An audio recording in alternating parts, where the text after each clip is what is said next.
Marami nga po mga idol na mga fans ng Golden State Warriors ang natuwa matapos magawa nilang manalo nang wala ang kanilang superstar na si Stephen Curry laban sa San Antonio Spurs. Kaya isang napakagandang senyalis nga ito na kakayanin nga po ng kanilang team na makakuha ng panalo sa mga susunod na laro basta't mag-step up lamang ang kanilang mga natitirang players. Pero sa kabila nga po ng impressive na pagkapanalo, may ilan pa rin naman nga po mga fans ang nag-aalala sa kanilang team simula nang magkainitan at magkasagutan sa kanilang game ang kanilang mga players na sina Andrew Wiggins at Brandon Podziemski, at nangyari nga ito sa ginawang transition play ng Golden State Warriors kung saan hindi nga ikinatuwa ni Podziemski ang hindi pagpasa sa kanya ni Wiggins na namintis rin naman ang ginawa nitong layup. At matapos ngang marinig ni Wiggins ang reklamong ito ni Podziemski, sumagot nga ito at minura pa siya. Kaya mukhang maging ang mga players ng Warriors unti-unti nang nadadala sa kanilang emosyon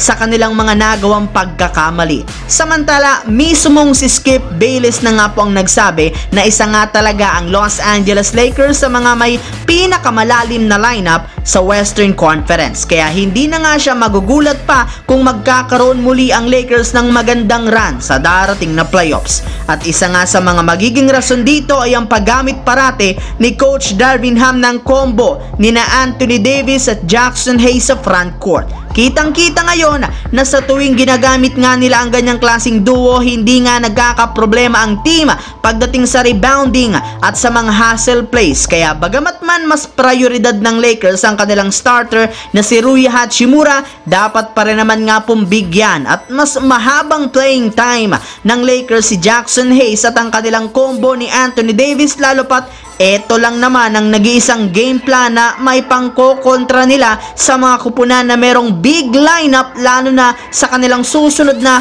laban kontra sa Sacramento Kings. Samantala, matapos nga ang sunod-sunod na pagkatalo ng Dallas Mavericks, unti-unti na rin naman nga silang nakakabawi dahil sa pagkapanalo nila ngayong araw laban sa Chicago Bulls, na-extend na nga nila sa 3 games ang kanilang winning streak, kung saan mas tumas pa ang kanilang tsansa na umangat muli sa standings ng West. At isa nga sa mga dahilan ng kanilang pagkapanalo ay ang pagkakaroon ni Luka Doncic ng solid na katulong pagdating sa opensa ng Dallas Mavericks, kagaya na lamang ng sentro nila na si Daniel Gafford na matapos tumira ng 9 out of 9 sa field goal sa kanilang game laban sa Chicago Bulls ngayong araw.